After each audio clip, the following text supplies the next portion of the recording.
Hey there, 8th graders, and welcome to today's Explainer. I am so pumped to be your guide as we jump right into Unit 3 of our literary genres study.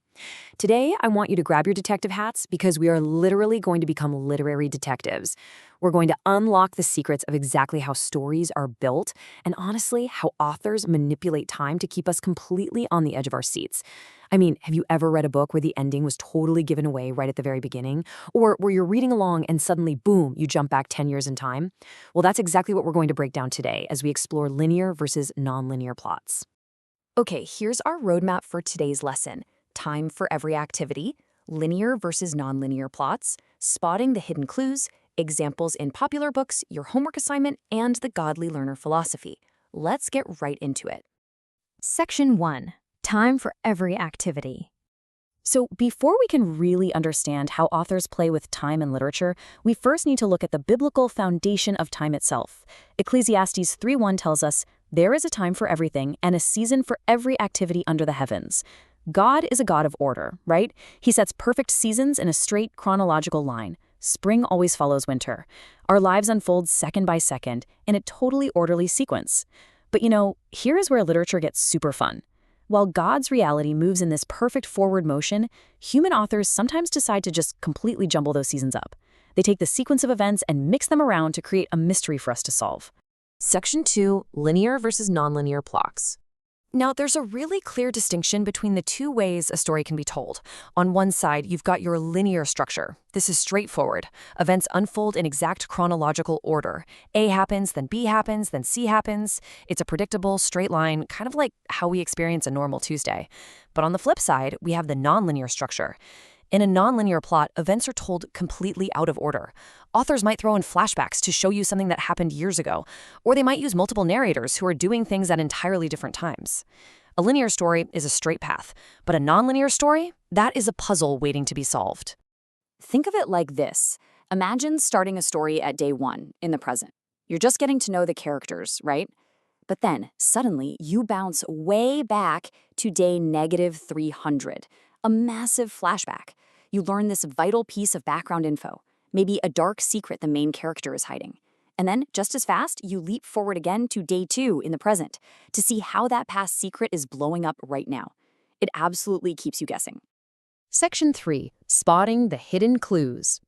Because authors are purposefully messing with time, you can't just read passively. You gotta act like a detective and actively hunt for clues. Your detective toolkit needs to include paying close attention to dates. Like, does the chapter heading suddenly say 1995? Look at character ages. Is that grizzled old man suddenly described as a really energetic teenager? And watch out for event markers. If a building that got totally destroyed in Chapter 1 is suddenly standing there perfectly intact in Chapter 4, well, there's your clue that the author just shifted time. Now, you might be asking yourself, why does all this actually matter? Well, decoding these structures fundamentally improves your critical reading and comprehension. But honestly, it goes way beyond just books. Think about your own life. Real-world events, the crazy stories your friends tell you, even your own memories. They don't always come to you in a perfect linear order. We get things in fragments. So learning to piece together a nonlinear plot actively sharpens your mind and improves your real-life problem-solving skills. You are literally training your brain to organize chaos into clarity. Section 4. Examples in popular books.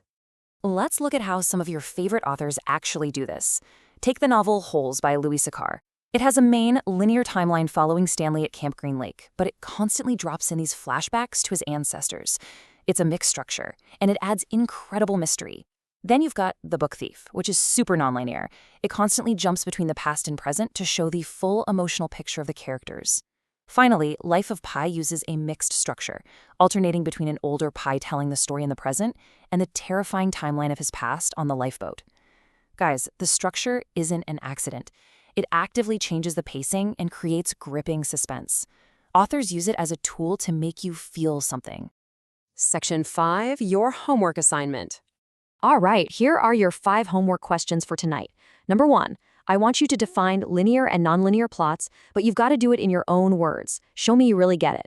Number 2, identify one nonlinear text that you've read outside of class. Number 3, put on your literary critic hat and explain how that structure impacted your reading experience. Did it confuse you? Did it build suspense? Number 4, give me one real advantage of a linear structure.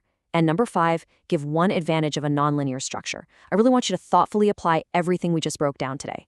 Section 6. The Godly Learner Philosophy. In Romans 8:6-7, the Apostle Paul writes, "For to be carnally minded is death, but to be spiritually minded is life and peace." Look, as we learn these high-level reading skills, as we become sharper detectives and better problem solvers, we absolutely have to remember where our focus truly belongs. Maintaining a spiritually minded focus, keeping our eyes on Christ, is what ultimately brings real life and deep peace to everything we do in school. And you know, this is the very core of our philosophy here at HeroesMart Academy. We deeply believe that education intertwined with biblical morality is essential, mostly because education without morality can actually hurt. Gaining knowledge and sharpening your intelligence shouldn't just be about making you more capable or successful in the eyes of the world. It should be about equipping you to center your mind on God, on truth, and on making righteous choices. Your intelligence is a gift to help you make wise, God-honoring decisions in whatever path you end up taking. So I'm going to leave you with this final thought to chew on. As you go out today and think about timelines, choices, and cause and effect and literature, how will you use the wisdom you gain today to make God-honoring choices in your own life story? Because remember, God is the ultimate author of your timeline, and He's inviting you to walk it right in step with Him. Have a fantastic rest of your day, guys, and happy reading.